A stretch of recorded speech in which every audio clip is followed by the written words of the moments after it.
नमस्कार, मैं Suryabhushan Dubey Rameshwaram institute of technology and management के इलेक्ट्रिकल इंजीनियरिंग डिपार्टमेंट में फैकल्टी हूँ।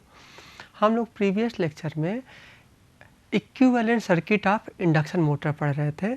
तो equivalent circuit of induction motor में हम लोगों ने रोटर का इक्विवेलेंट सर्किट पढ़ लिया था, स्टडी कर लिया था। आज हम लोग स्टेटर का इक्विवेलेंट सर्किट के बारे में स्टडी करेंगे। स्टेटर की इक्विवेलेंट सर्किट निकालने के बाद जो रोटर का हमने ऑलरेडी इक्विवेलेंट सर्किट निकाला था, दोनों को क्या करेंगे, कंबाइन करके स्टडी करेंगे। ठीक है, तो आज हम बात करते हैं, टॉपिक जो भी है कि इसको पढ़ने से पहले हम लोग थोड़ा सा जो रोटर के द्वारा हमें पीजी, पीसीयू, पीएमडी मिला था, उसके थ्रू रोटर में कितना टार्क डेवलप होता है उसको भी थोड़ा समझ लेते हैं। फिर उसके बाद हम लोग रोटर का इक्विवेलेंट, स्टेटर का इक्विवेलेंट सर्किट के बारे में पढ़ते हैं। हम लोग को पता था पीजी की वैल्यू आया था, पीजी, पीसीयू और एंड पीएमडी ये आया था। तो पीजी की वैल्यू आया था I2 स्क्वायर R2 बाई ऐसा आया था, और पीसीयू का वैल्यू आया था I2 स्क्वायर R2 आया था, और पीएमडी का वैल्यू आया था 1 minus S R2 by I square R2 by S. ठीक है, I2 R2। तो यहाँ से जो PG निकला था, यहाँ से PMD निकला है। जो टार्क का फार्मूला होता है T इक्वल टू होता है P अपान स्पीड होता है, मतलब पावर अपान स्पीड होता है। तो PG अगर हम PMD लिखेंगे, यहाँ पे जो टार्क का इक्वेशन दो तरह से लिख सकते हैं। अगर PMD लिखेंगे तो रोटर की फ्रीक्वेंसी, रोटर की स्पीड से डिवाइड करेंगे। PG लिखेंगे तो उसको सिंक्रोनस स्पीड से डिवाइड करेंगे, क्योंकि जो PG एयर गैप पावर होता है, एयर गैप जो होता है रोटेटिंग फील्ड, वो सिंक्रोनस स्पीड से घूमती है, और जो PMD होता है इस पावर से क्या घूमता है, इस पावर से रोटर घूमता है। इसलिए यहाँ पर रोटर की स्पीड से हम लोग यहाँ पर क्या करेंगे, डिवाइड करेंगे। क्लियर है? तो यहाँ से आपने जो पाया, अगर हम बात करते PG, यहाँ से हम लोग PG से स्टार्ट करेंगे, PMD से भी कर सकते हैं, क्योंकि हमें दोनों का फार्मूला पता है। तो T इक्वल टू लिख सकते हैं 1 अपान ओमेगा एस, और PG की वैल्यू आपको पता है I2 square R2 by S होता है। ठीक है, तो यहाँ से एयर गैप पावर से आप सॉफ्ट पावर भी प्राप्त कर सकते हैं। कैसे प्राप्त करेंगे, ये तो अभी आपने ये पाया है कि इस टार्क की वजह से रोटर क्या करेगा, घूमेगा। लेकिन मेरा मकसद क्या है कि हमें रोटर द्वारा कितना आउटपुट टार्क मिलेगा। एक्चुअली समझिए, ये जो टार्क है इलेक्ट्रोमैग्नेटिक टार्क, ये टार्क क्या करता है, रोटर के अंदर पैदा होता है। और जो सॉफ्ट टार्क होता है, जो सॉफ्ट आउटपुट टार्क होता है, उस टार्क से क्या करता है, ये उसको आउटपुट निकलता है। ये कब निकलेगा, उसमें जो फ्रिक्शन और विंडेज लॉसेस माइनस कर देंगे। रोटर को घुमाने वाला पावर क्या हुआ, रोटर को घुमाने वाला जो पावर आया वो इलेक्ट्रोमैग्नेटिक टार्क हुआ। इसमें से क्या करेंगे, अब वो घूमने लगेगा तो कौन कौन से लॉसेज होंगे, फ्रिक्शन एंड विंडेज लॉसेज हो जाएंगे। तो इसमें से फ्रिक्शन और विंडेज लॉसेज को क्या करेंगे, आप क्या करेंगे, इसमें से माइनस कर देंगे। तो वो क्या मिल जाएगा, आपका सॉफ्ट का आउटपुट मिल जाएगा। तो पहले ये टार्क निकालने से पहले हमें क्या चाहिए, सॉफ्ट का आउटपुट पावर चाहिए, मतलब सॉफ्ट पावर मतलब बोले तो आउटपुट ऑफ रोटर। ठीक है, तो आपका जो सॉफ्ट पावर है, अगर जो आपने निकला था पीएमडी में से क्या करें, अगर मैकेनिकल लॉसेज माइनस करते हैं, मतलब जो पीएमडी पावर निकला था, पीएमडी मतलब 1 minus S by S I2 square R2 by S से क्या करेंगे, 1 minus S by S I square I2 square R2 से अगर क्या करेंगे, इसमें से अगर क्या करेंगे, मैकेनिकल लॉस और विंडेज लॉस क्या करेंगे, इस पावर से क्या होता है, रोटर घूमता है, इसमें से फ्रिक्शन और विंडेज माइनस कर देंगे, तो ये क्या हो जाएगा, सॉफ्ट आउटपुट हो जाएगा।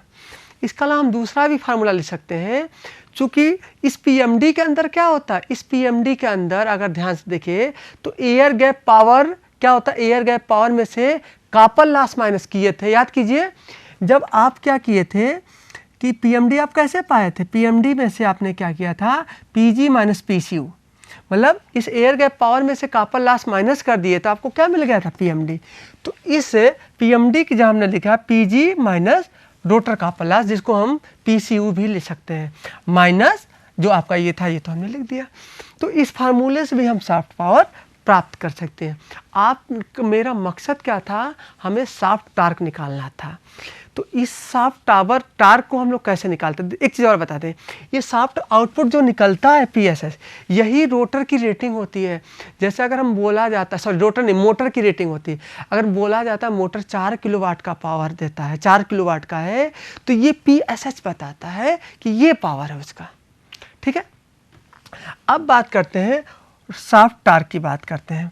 तो सॉफ्ट टार्क को अगर आप PSH लिखेंगे तो उसको आप क्या लिखेंगे, रोटर से क्या कर, रोटर के स्पीड से आप क्या करेंगे, डिवाइड कर देंगे। तो PSH अपान ओमेगा R, क्योंकि T इक्वल टू होता है P अपान स्पीड, मतलब पावर अपान स्पीड होता है। अब रोटर को स्पीड को हम क्या लिख सकते हैं, rotor speed equal to omega S minus 1/s। ये क्या है आपको पता है, S equal to NS minus NR से आया था। और यहाँ से अगर ध्यान से देखिए तो यहाँ से अगर NR इक्वल टू आपका आ जाता है NS 1 माइनस S आ जाता है, और NR NS की जगह क्या लिख दिए, omega R and omega S, तो ये आ जाएगा। क्लियर है। अब बात करते हैं अब तो आपका जो टार्क है वो तो निकल गया, यही हमें निकालना था। एक चीज़ है, अगर पूछ ले कि लास्ट मतलब टार्क में कितना लॉस हुआ, तो जो डेवलप टार्क निकला था यही आपका क्या डेवलप टार्क ये भी है एक्चुअल में, अगर आप ध्यान से समझे। तो इस डेवलप टार्क में से क्या कर दीजिए, गलत बोल गए, ये तो आउटपुट टार्क, आउटपुट ये निकला था, बाहर निकला था। अगर आप क्या कीजिए, जो डेवलप टार्क था उसमें से क्या कीजिए, सॉफ्ट टार्क माइनस कर दीजिए, तो क्या है, ये आउटपुट है। तो ये आपका इनपुट था और ये क्या आपका आउटपुट है, मतलब टार्क की हम बात कर रहे हैं।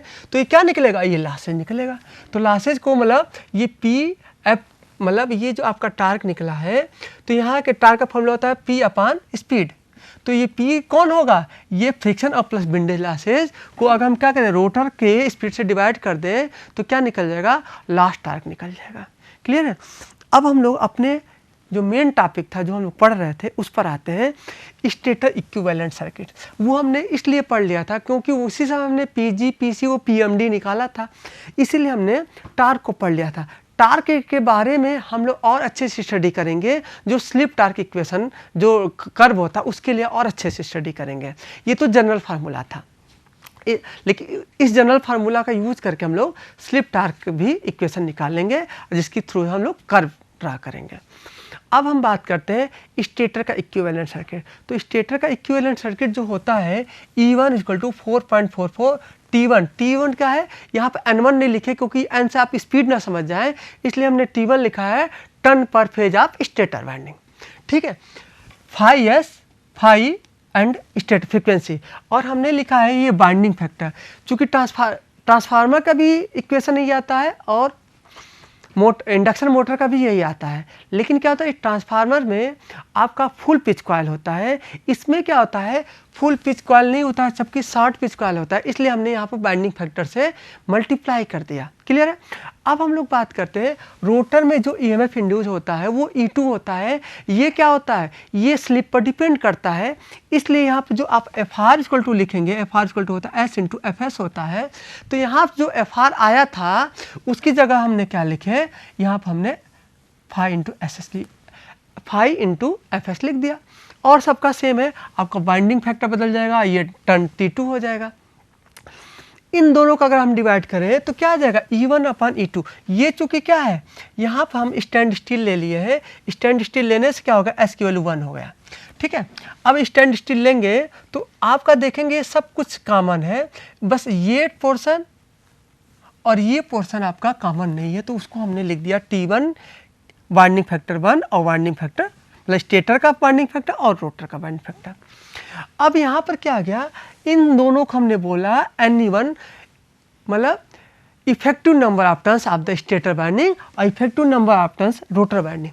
अब यहाँ पर NE1 NE2 इसलिए दिया, यहाँ स्पीड नहीं है क्योंकि E1 लग गया, E1 E2 से आप लोग थोड़ा सा स्पीड से थोड़ा सा वो जो आप कंसीडर दिमाग में सोचते हैं कि ये स्पीड होगा तो नहीं रहेगा, क्योंकि E1 E2 लग गया है।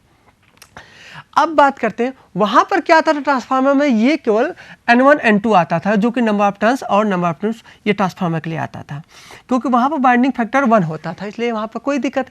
यहाँ पर जब आप क्या लिखेंगे, जब आप स्टेटर को रोटर साइड या रोटर को स्टेटर साइड जब ट्रांसफ़र करेंगे तो रिफर्ड वैल्यू में क्या कर सकते हैं आप, N1 N2 का यूज करते हैं, मतलब टर्न्स रेशियो का यूज करते थे। यहाँ पे जो टर्न्स रेशियो का यूज करेंगे, यहाँ पे N1 N2 न यूज करके आप इफेक्टिव टर्न्स रेशियो का यूज करेंगे, इसलिए हमने यह बताया है। अब हम लोग बात करते हैं, चूँकि जो इसकी इक्विवेलेंट सर्किट होता है ट्रांसफार्मर का, वो किसके सिमिलर होता है, जो इंडक्शन मोटर का इक्विवेलेंट सर्किट होता है वो ट्रांसफार्मर के इक्विवेलेंट सर्किट के बराबर होता है। आपको पता है वो कैसा होता है, R1 X1, और यहाँ पर क्या होता है, सन पैरामीटर हो जाता है, ये एक R हो जाता है और ये क्या होता है, ये XM हो जाता है।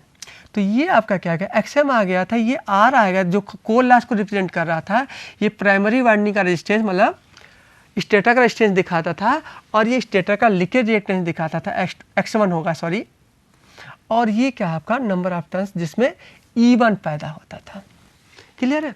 तो आप देखिए ये ट्रांसफार्मर का सेम, इसका ये ट्रांसफार्मर का था सेम, आपका ये इंडक्शन मोटर के स्टेटर वाइंडिंग की होगी। बात क्लियर है। लेकिन इसमें डिफरेंस क्या होता है, जो आपका ये नो लोड करंट है, कहीं कहीं नो लोड करंट को I0 से या IE से रिप्रेजेंट करते हैं। IE जब बोलते हैं इसको मैग्नेटाइजिंग करंट बोलते थे, यहाँ पर नो लोड करंट बोलते हैं, लेकिन दोनों का एक ही मीनिंग है। अगर आप यहाँ से देखेंगे तो क्या ये आपका कोर लॉस है और ये क्या है आपका मैग्नेटाइजिंग, मतलब इसी की वजह से क्या होता है, एयर गैप में φ1 पैदा होता है, इसी की वजह से।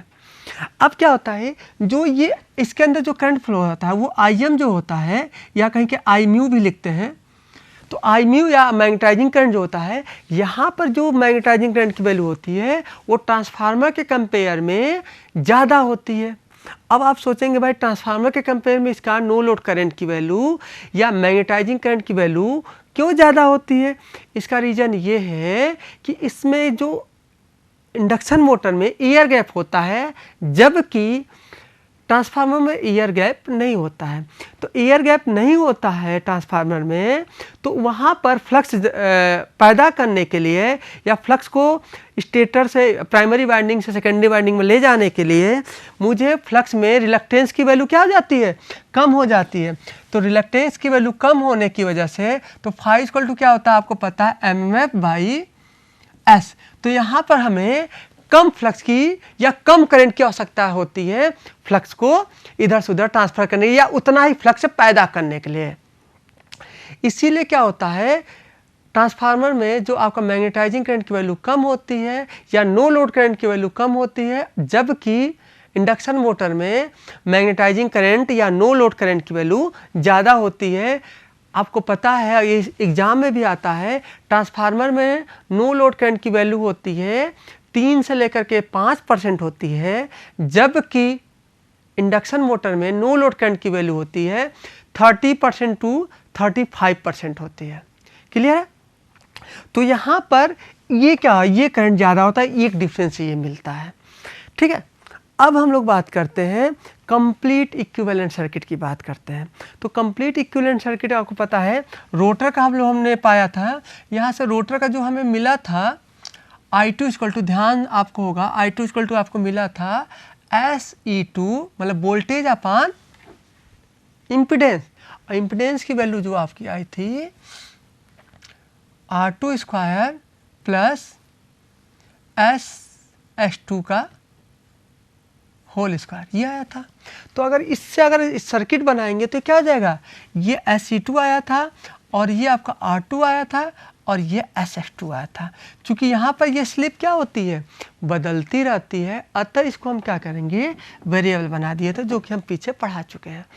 अब मेरा मकसद क्या है, मेरा मकसद है कि कंप्लीट इक्विवेलेंट सर्किट बनाना। तो कंप्लीट इक्विवेलेंट सर्किट बनाने के लिए इसकी फ्रिक्वेंसी तो 50 हर्ट्ज है या स्टेटर फ्रिक्वेंसी है, इसकी फ्रिक्वेंसी क्या S इंटू FS है, क्योंकि आपको पता है FR इक्वल टू होता है S इंटू FS होती है। तो इसकी फ्रिक्वेंसी क्या है, इसकी FS है और इसकी फ्रिक्वेंसी क्या है, S इंटू FS है। तो दोनों की फ्रिक्वेंसी क्या है, अलग है। हमें पता है कब कोई सर्किट तभी कनेक्ट कर सकते हैं जब दोनों की फ्रिक्वेंसी क्या हो, बराबर हो। तो दोनों की फ्रिक्वेंसी हम क्या करना चाहते हैं, बराबर करना चाहते हैं। अतः हम क्या करेंगे, इसको क्या करेंगे, s से डिवाइड कर देंगे, इसको भी s से डिवाइड कर देंगे और इसको भी s से डिवाइड कर देंगे। तो ये जो वोल्टेज निकलेगा, जो आपका वोल्टेज निकला था वो क्या होगा, s से डिवाइड हो जाएगा। तो वो क्या, उसकी फ्रिक्वेंसी भी क्या हो जाएगी, उसकी फ्रिक्वेंसी अब वो क्या हो जाएगी, स्टेटर फ्रिक्वेंसी के बराबर हो जाएगी। तभी हम इस रोटर को स्टेटर से क्या कर पाएंगे, कनेक्ट कर पाएंगे। क्लियर है? तो हमने मेरा जो देखिए हमने दूसरा स्टेप क्या किया, हमने उसको डिवाइड कर दिया। डिवाइड करने पर देखिए ये क्या हो गया, ये E2 आ गया, ये R2/S आ गया। तो ये E2 आ गया, ये R2/S, सॉरी ये R2/S यहाँ लिख दिया, और यहाँ पर जो इसके साथ S लगा था वो क्या हो गया, हट गया, और इसको हमने यहाँ लिख दिया। अब आप सोचेंगे इसको यहाँ क्यों लिख दिए, क्योंकि आप देख रहे हैं रोटर का रेजिस्टेंस क्या हो रहा है, रोटर का रेजिस्टेंस वेरिएबल हो गया। जब रोटर का रेजिस्टेंस वेरिएबल हो गया, इसलिए हमने उसको यहाँ पे लिख दिया। क्लियर है? और इसको हमने यहाँ पे लिख दिया। अब आप देख रहे हैं कि स्टेटर की फ्रिक्वेंसी और रोटर की फ्रिक्वेंसी क्या है, सेम हो गई। इस कंडीशन में हम क्या कर सकते हैं, स्टेटर को और रोटर को आपस में कनेक्ट कर सकते हैं, अर्थात स्टेटर और रोटर को आपस में जोड़ सकते हैं। अब देखिए हमने जो दूसरा स्टेप किया है, इसको एक लाइन और करना चाहते हैं कि अब हम इसको क्या कर दिए, जोड़ दिए है। ये क्या आपका, ये आपका पूरा पूरा स्टेटर है, और ये आपका क्या है, पूरा पूरा रोटर है। ठीक है? अब यहाँ पे जो करंट फ्लो रही है ये I1 है, और इसके अंदर जो करंट फ्लो रही है वो I1 डैश हो जाएगी। पहले इसके अंदर जो करंट फ्लो रही थी वो क्या फ्लो रही थी, I2 हो रही थी, सॉरी। ठीक है? तो आपने क्या किया, आपने इस वाले पोर्शन को क्या कर दिया, रिफर्ड कर दिया किधर, स्टेटर साइड। तो ये सारी वैल्यू जो आप रिफर्ड करेंगे स्टेटर साइड, तो क्या कुछ इसमें आप क्या करते हैं, जो ट्रांसफॉर्मेशन रेशियो है या टर्न्स रेशियो है, उससे क्या करते हैं, आप मल्टीप्लाई करके इसको मल्टीप्लाई करके या डिवीजन करके इसको इधर रिफर्ड करते हैं। होता क्या है, आपने जब इसको S2 को इधर रिफर्ड किया तो होता क्या है, आप जब S2 डैश लिखते हैं, जब ये रोटर साइड होता है तो S2 होता है, और जब इसको आपने इधर ट्रांसफ़र कर दिया तो S2 डैश हो जाएगा। तो S2 डैश का जो फार्मूला हो जाता है, तो आपको पता है ये हम लोग ट्रांसफार्मर में भी पढ़ चुके हैं। इसका होता है, ये 2 है तो ये क्या हो जाएगा, 2 इस पर इधर आ जाएगा, और ये NE1 हो जाएगा, और ये क्या हो जाएगा, X2 हो जाएगा, और ये स्क्वायर हो जाता है। तो आपने जब इसको प्राइमरी साइड रिफर्ड किया है, प्राइमरी मतलब स्टेटर साइड रिफर्ड किया है, तो इसकी वैल्यू ये हो जाएगी। यहाँ पर NE1 NE2 इसलिए लिखा था, जो हम पहले ही बता दिए थे कि यहाँ पर इफेक्टिव नंबर ऑफ टर्न्स को लिया जाता है, जबकि ट्रांसफार्मर में इफेक्टिव नंबर ऑफ टर्न्स नहीं लेते, डायरेक्ट टर्न्स को लेते हैं, क्योंकि वहाँ पर बाइंडिंग फैक्टर क्या होती है आपकी, 1 होती है, क्योंकि वहाँ पर फुल पिचिंग कॉइल होती है। यहाँ पर इंडक्शन मोटर में फुल पिचिंग कॉइल नहीं की जाती है, इसलिए यहाँ पर NE1 NE2 लिया जाता है। क्लियर है? तो यहाँ पर जो आपने S2 डैश पाया है, तो इसका फार्मूला, इसका आंसर ये हो जाएगा। इसी प्रकार जो आपने I1 डैश पाया है, तो I1 डैश पाया है, तो I1 डैश यहाँ पर जो आपका I2 आएगा, I2 डैश, ये I2 डैश एक्चुअल में यहाँ बोल सकते हैं, I2 डैश बोल सकते हैं। तो जो I2 डैश पाए हैं, तो ये आपका क्या हो जाएगा, I2, और यहाँ पर I2 है, तो यहाँ पर आपका क्या आ जाएगा, NE1, और ये हो जाएगा आपका NE2 हो जाएगा। क्लियर है? तो यहाँ पर रेजिस्टेंस के लिए यहाँ पर शायद ये 2 हो जाता है, यहाँ उल्टा हो जाता है, और ये 1 हो जाता है। वोल्टेज के लिए तो सेम रहेगा, वोल्टेज के लिए सेम रहेगा, लेकिन करंट के लिए उल्टा हो जाता है। अब बात करते हैं, अगर रेजिस्टेंस की बात करते हैं, तो रेजिस्टेंस भी उसी रेशियो में क्या हो जाता है, ये लीकेज रिएक्टेंस की तरह क्या हो जाता है, बदल जाता है। अब हम इसकी बात करते हैं। यहाँ पर अगर आप ध्यान से देखेंगे तो ये पावर किसको बताता है, ये मात्र एयर गैप पावर को बताता है, मतलब I2 स्क्वायर R2/S को बताता है। जबकि इसके अंदर क्या होता है, कॉपर लॉसेज होते हैं और मैकेनिकल डेवलप होता है, मतलब PMD होता है। तो PG तो आपने दे दिया था I2 स्क्वायर R2/S, और आप PCU तो आपने बोल दिया था I स्क्वायर R2 बोल दिया था। और PMD आपका जो आया था 1 minus S by S I2 square R2 आया था। तो हमने क्या किया, यहाँ पर इस वाले पोर्शन को हमने क्या किया, दो भाग में डिवाइड कर दिया। दो भाग में डिवाइड करने पर यहाँ देखिए ये आया और ये आया। तो यहाँ से अगर ध्यान से देखेंगे तो ये किसको दिखा रहा है, ये इसको दिखा रहा है, और ये जो किसको दिखा रहा है, इस वाले पोर्शन को दिखा रहा है। ठीक है, तो हमने ये पूरा इक्विवेलेंट सर्किट हो गया। ये पूरा ट्रांसफार्मर नहीं बोलना चाहिए, इंडक्शन मोटर का इक्विवेलेंट सर्किट हो गया। ये पूरा पोर्शन क्या हो गया, ये पूरा पोर्शन स्टेटर हो गया और ये पूरा पोर्शन रोटर हो गया। क्लियर है? तो ये complete equivalent circuit of induction motor हो गया। अगर यहाँ से हम लोग ध्यान से देखें तो ये जो पावर है, ये इनपुट पावर आप किसको दे रहे हैं, स्टेटर को इनपुट पावर दे रहे हैं। तो स्टेटर को इनपुट पावर देंगे तो उसमें क्या हो जाएगा, स्टेटर कॉपर लॉस हो जाएगा, मतलब I1 स्क्वायर R1 लॉस हो जाएगा। उसके बाद क्या हो जाएगा, चूंकि इसकी फ्रीक्वेंसी क्या होती है, ज़्यादा होती है, मतलब सप्लाई फ्रीक्वेंसी के बराबर होती है बोल सकते हैं। अतः इसमें क्या होगा, स्टेटर कोर लॉस हो जाएगा। अब क्वेश्चन उठता है कि स्टेटर कोर लॉस किससे रिप्रेजेंट करते हैं, क्योंकि जो भी लॉसेज होते हैं उसको हम रेजिस्टेंस से रिप्रेजेंट करते हैं, इसलिए हमने यहाँ पर RC से रिप्रेजेंट कर दिया। अब नो लोड करंट कंडीशन में इसमें क्या होगा, आपका इसके अंदर करंट फ्लो होगा, उसको हमने IC बोल रहे हैं या इसको IW भी बोलते हैं, मतलब वाटफुल करंट बोलते हैं। और इसमें जो करंट बहता है वो I म्यू होता है, इसमें कोई लॉसेज नहीं होते हैं, इसलिए इसको wattless component of no load current की वैल्यू बोलते हैं। क्लियर है? तो ये क्या है, आपका कोर लॉस को, स्टेटर कोर लॉस को रिप्रेजेंट कर रहा है। और आगे चलते हैं तो इसके बाद ये क्या मिलता है, इसके बाद हमको एयर गैप पावर मिलता है, मतलब PG मिलता है। यही एयर गैप पावर स्टेटर से रोटर की तरफ ट्रांसफ़र होता है।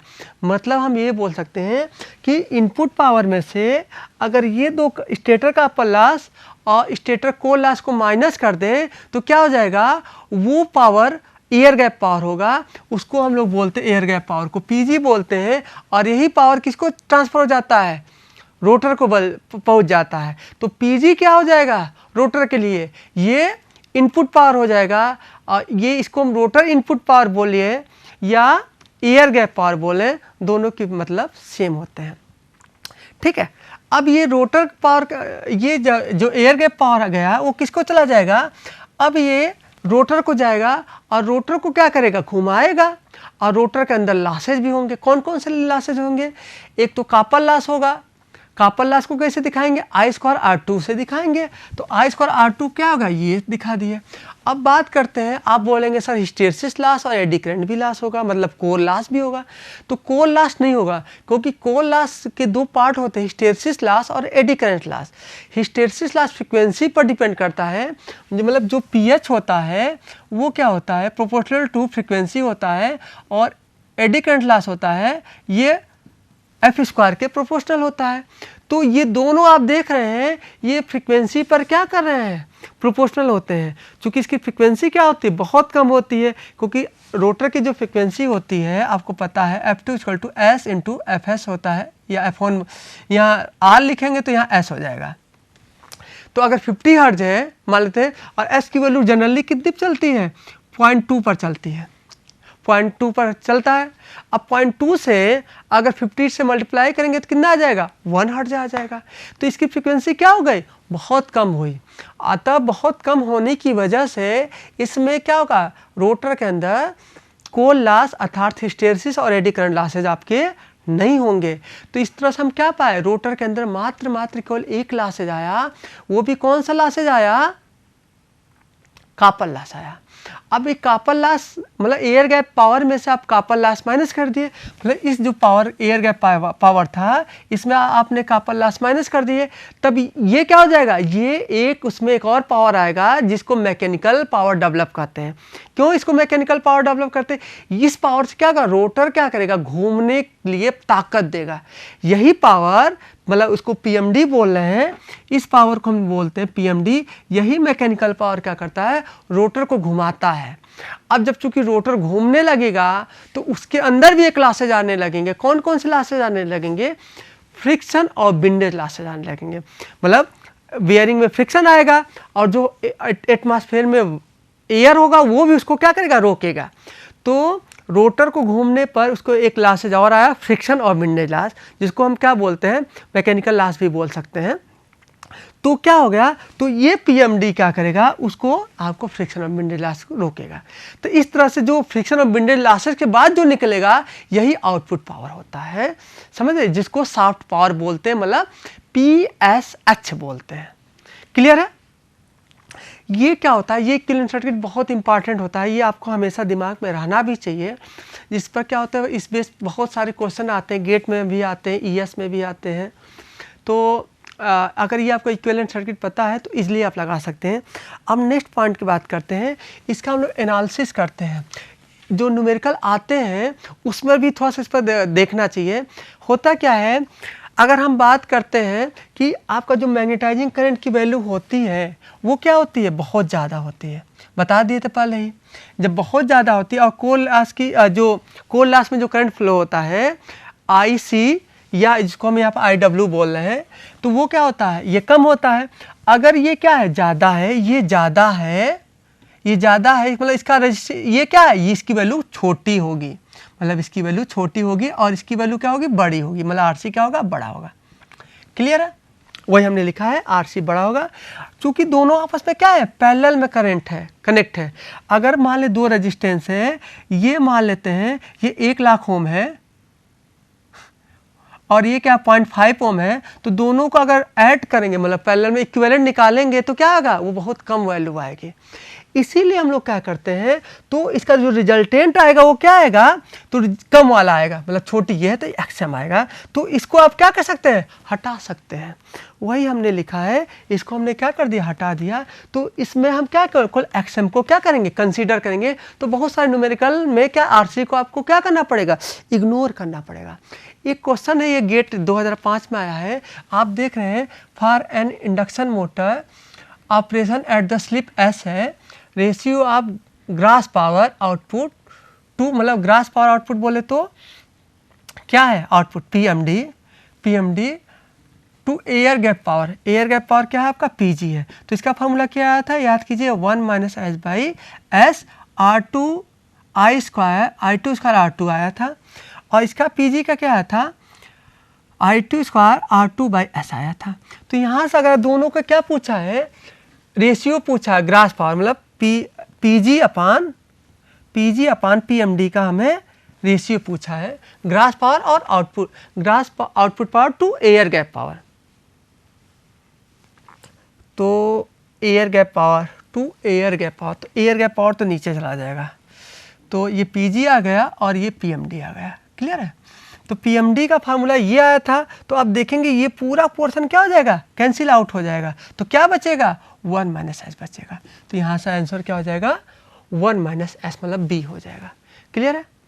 अब बात करते हैं दूसरे न्यूमेरिकल की, बात करते हैं कि आप इसको पढ़ लीजिए, पास करके पढ़ लीजिएगा। इसने ये बोला है, एक रोटर है, रोटर को हमने स्टैंड स्टिल कंडीशन में रख दिया है और उस समय स्टैंड स्टिल कंडीशन पर जो मेरा the magnitude of starting current of the motor, तो स्टार्टिंग करंट मोटर कितना लेगा, तो अभी हमने बोला था कि ये इस तरह से हो जाएगा। अब जो स्टार्टिंग के समय क्या होगा, स्टार्टिंग के समय ये क्या होगा, करंट तो बहुत ज़्यादा होगा और इसकी वैल्यू क्या हो जाएगी, और कम हो जाएगी। तो इसको हम क्या कर देंगे, इग्नोर कर देंगे। तो इस समय टोटल जो इम्पिडेंस होगा या करंट होगा, वो क्या होगा, I = क्या होगा, वोल्टेज अपान इम्पिडेंस। तो वोल्टेज तो आपने V1 लगा रखा है, तो वोल्टेज आपने क्या लगा रखा है, V1 लगा रखा है, और इम्पिडेंस क्या हो जाएगा, दोनों का रेजिस्टेंस क्या हो जाएगा। यहाँ से आप देखेंगे ये रेजिस्टेंस सीरीज में और ये रिएक्टेंस सीरीज में हो जाएगा। तो यहाँ से क्या हो जाएगा, आप ध्यान से देखेंगे, तो R1 R2 square plus XS plus XR, तो इसका आंसर क्या हो जाएगा। तो स्टैंड स्टिल कंडीशन पर स्टेटर में कितना करंट जाएगा ये पूछ रहा था। ठीक है, तो हम लोग क्या करते हैं, आज के लिए इतना रखते हैं, फिर नेक्स्ट चैप्टर हम लोग आगे पढ़ेंगे। नमस्कार, धन्यवाद।